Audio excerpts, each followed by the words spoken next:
My name's Frank Shooster. I was an attorney and entrepreneur for 40 years. I became successful at it, and I was spending the last 6 years enjoying my retirement. During that time, I got involved in development work about 20 years ago. And about 15 years ago, that work became focused in Haiti, where I began partnering with a team in an experiment to dramatically reduce the cost of education while increasing quality, thereby throwing off development dollars to be used to educate more children. In the course of that experiment, we wound up building three really good schools, but we never did manage to reduce the cost. And I had been funding this, and I kept getting calls and emails and texts. We need more money. We need more money. They're always hanging on by their toenails, and they could never get aid from anyone else, no matter how much they tried. And out of frustration, I decided I needed to go back to basics and re-examine the math and figure out why it is we couldn't do this. And I found a lot of things out, which I'm going to discuss. But my epiphany was that I discovered accidentally that community-led schools could actually generate a surplus. And by generating a surplus, they would create an asset class. An asset class means something for which you can issue microloans and which can ultimately not only sustain itself, but create the ability for its own expansion and improvement. So when I made this discovery, I decided I needed to come out of retirement and spread the good word, and that's why I'm here. So how do I do this? I press this. Let's skip ahead. There's 270 million kids that are still out of school today around the world. The Millennium Development Goals said that was supposed to be zero as of 2015. And now we have the Sustainable Development Goals, which say, oh, it's going to be by 2030. Well, I think that if we keep doing things the same way, we'll be doing our second development goals in 2030, talking about how maybe we will succeed by 2045. Well, it's not going to happen if we keep doing what we're doing. Governments are broke in many of the 55 or so countries that have the most out of school children. NGO aid covers somewhere between 6 and 15% of the total cost of education. Parents cannot afford to pay for tuition, and nobody's coming to the rescue. Nobody. The only solution is for communities to take charge of their own destiny and build their own schools without depending on outsiders to do it. They still need a little NGO money for the initial funding, but they can sustain themselves, and I'm going to show you how. The typical aid cycle is a donor builds a school, and after they build the school, they do it with the expectation that it's going to be turned over to the government in 10 years. 10 years goes by, the government is still unable to pick up the cost. Teachers start to leave, parents take their kids out of school, and pretty soon they wind up with the same decrepit building that they started off with in the first place, back to square one.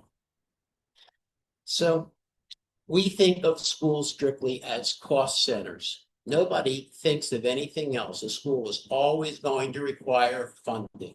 In fact, the model that's essentially adopted worldwide is that there should be free education, free compulsory education. But free is not free. Free is a myth. Parents still have to pay for transportation. They still have to pay for uniforms. They still have to pay for food. They still have to pay for healthcare. They still have to pay for transportation. And when it adds up, it's in Haiti about $350 per child in a world where most families are living on $2,600 per year. Imagine, and that's free education. Well, that's not sustainable. And that's why so many children are out of school. I want to skip ahead. In order to solve this problem, we the first thing that I discovered in the math is that the solution depends on scale. There are huge economies of scale in education. Fixed costs stay the same, and the variable costs get lower and lower the more and more students you have in a classroom and in a school. It's common sense that if you have 5 kids in a classroom, it's going to cost much more per child than if you have 30 children in a classroom. You don't need to go to graduate school to understand this point. Well, how do you scale in a world where most of these children are living in rural areas? The traditional way is you would bring a bus around and bring kids to the school, but the buses don't work. Why? The roads are impassable. The roads are often are unpaved. They are sometimes in areas where the traffic is insufferable, and it all causes a lot of pollution. And there's not even enough money for the transportation in the first place. So many kids will spend 2 hours walking to school, often on an empty stomach. And we expect people to learn that way, or kids to learn that way. It's not happening. And when you have bad inputs, you're going to get bad outputs. The children must have food, they must have health care, and they must be within a reasonable catchment zone to get to school within no more than 30 to 45 minutes. Well, what's the solution to that? How do you scale in a rural area when you can't bring kids to the school? Bring the school to the kids. And what you do is you build mini schools, little schools around a central hub, and the mini schools are reaching the younger children, and the bus is taking older children to the central hub and taking specialized teachers back to the spoke schools. By doing that, you reduce the catchment zone to less than 30 minutes, and you've eliminated 90% of your transportation costs. What else can you do? There are so many things that you can do, but the bottom line is you have to reimagine what a school does and how a school operates instead of as a cost center, as an economic development zone, which raises sufficient revenue. But the revenue alone will not solve the problem, and cost cutting alone will not solve the problem. It has to take both. Well, one of the things that we discovered is you can take 3 groups of children and put them in a classroom and have them rotate. So in the first part of class, the learning section, I call it, you could have a live broadcast by a master teacher doing structured pedagogy. In other words, the reading from the script that no teacher has ever wanted to do that I've ever spoken to. And that's 18 minutes. And then the next 18 minutes, a live teacher in the classroom is doing Socratic dialogue, the stuff that teachers want to do, and engaging the children into thinking about what they've learned, showing how it relates to other material, ask them how it extends to other situations, pointing out contradictions, and getting the kids to think about what they've learned. That's the second 18 minutes. In the third 18 minutes, the children are in a doing section where might be math exercises in a math class. It might be writing an essay in an English class. It might be a group reading. It might be a group project of building something in a science class. It might be cutting out a piece of construction paper to put on the wall, say, of the Santa Maria to show that, to remind kids or reinforce that Columbus came to America. It doesn't matter. The point is that you are circulating. So if I have 25 to 30 kids in each group, one live teacher has spent 18 minutes with 25 to 30 children. And frankly, that's about all you're going to get kids to pay attention anyway. So by circulating like this, you have one teacher reaching 75 to 90 children. Well, another thing that you can do to radically reduce the cost is to introduce split sessions. It won't work unless you unless you design it so that parents consider it as valuable as morning sessions. But with split sessions, you've doubled the amount of your real estate. You haven't hammered a single nail. So during the third period, let's say there's 4 periods in the morning, the teacher that's reaching these 75 to 90 children now goes to the next spoke for the afternoon session, where they have the same 3 grades or same 3 groups, and they've now reached another 75 to 90 children. So one teacher can reach 150 to 180 children a day without the situation of there being 75, having 150 to 180 kids in a single classroom at one time, which is nobody's going to learn that well.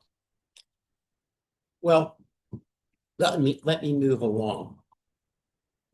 In order to get our best teachers, we are going to be sponsoring a contest this year to select the best teachers in the country. And we're going to have a whole lot of hoopla around it and make it like the Academy Awards and try to get people from all around the country to compete.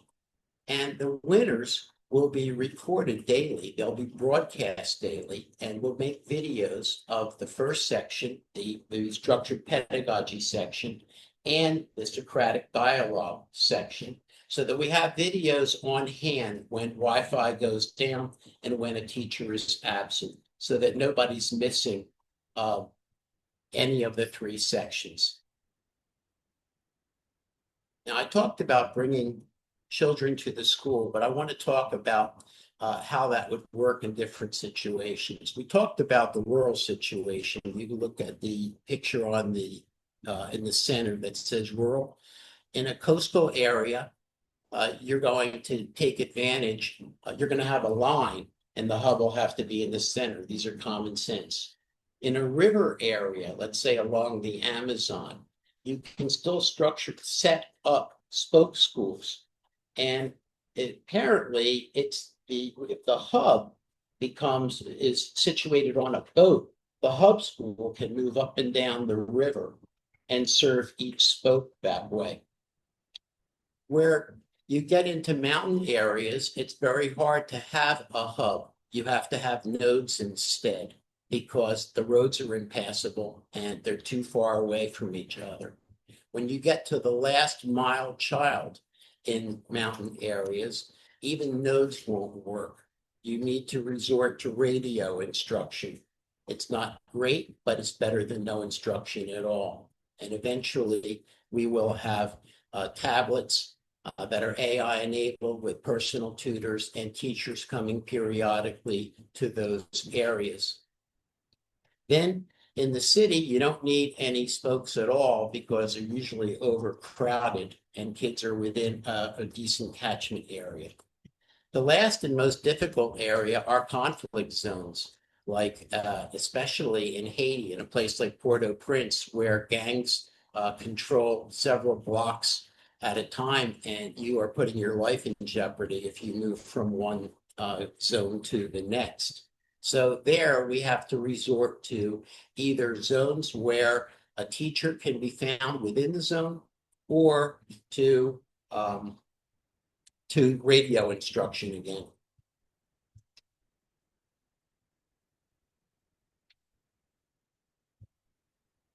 Currently, NGOs make choices. Their choice is we'll either build a school here or we'll build a school there. Want to get close? Okay, thanks. And that's just not going to work. That means some kids don't get education altogether.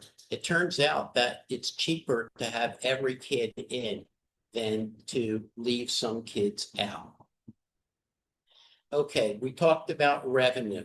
How do schools generate revenue? Number one, they can unlock the resources that they have. There are idle resources in a school. There's extra space, there's extra land, there's extra water, extra power. Every one of these things, extra human capital, every one of these things can be used to generate revenue. Filtered water can be sold in the community. People can charge their phones at the school. Computer labs can be turned into internet cafes. You can have daycare. You can have adult education. You can have a small chicken coop or a small farm. And that's just unlocking resources. Then you can have apprenticeships at the hubs where kids are learning. You need to have protections in place because we don't want child laborers, but the kids can learn jobs that way. And although I have mentioned the six that are on the board, it's really situation dependent. In the mountains, you might be able to process coffee, for example. At the sea, you could have a fishery. Now, it doesn't matter what your initial starting number is, the same thing applies. But when you do all of these measures that I'm talking about, you can reduce the cost from somewhere between $500 and $600 a child down to under $200 per child, all in. That means inclusive of food, health care, uniforms, and so on. The kids can sew their own uniforms, by the way, and the kids can help supplant their own feeding costs using the measures that I discussed. Uh, Tuition. We think of free tuition being the best model. I've explained to you that free isn't free, but there's also a perception of value in areas like Haiti, where almost 90% of the children go to private schools. This public schools are the schools of last resort. They're considered to have no value. If we were to charge nothing, we are creating the perception that we're offering nothing.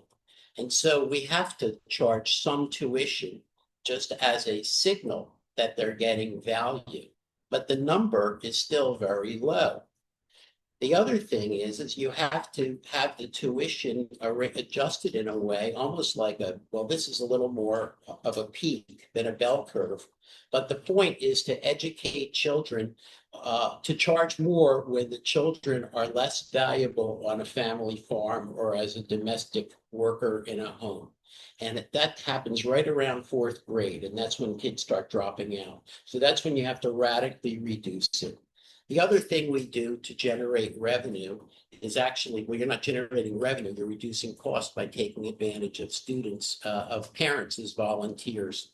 A parent can volunteer or a family can volunteer one day a month, and it can save the school a lot of money on people they would otherwise have to hire. This model will not work in a for-profit situation. It only works in a community school because nobody wants to volunteer for a profit-making company. And profit-making companies have incentives to keep cutting costs, and they don't care so much about quality. Aside from the launch grant, there's something that schools do that generate revenue, tax revenue, payroll tax, and from the apprenticeship workshops and the other unleashed capital, they are generating sales tax. Well, here we need the government's permission, but the government should want to do this because the government's not collecting any of this now. That money can be put into a collective endowment fund with all the other schools, and that money itself can be used to fund additional construction and improvements. There is one last.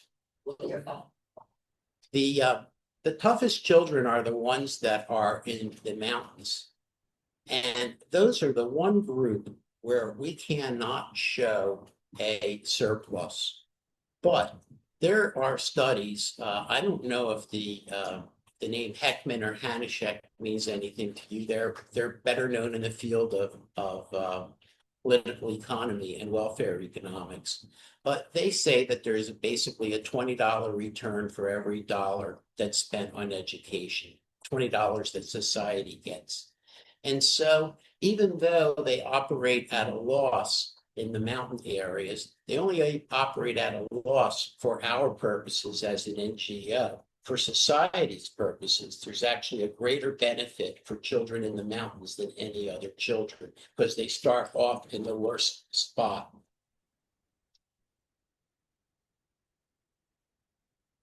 talked about that. Academy Lead Haiti is where we're doing our proof of concept right now.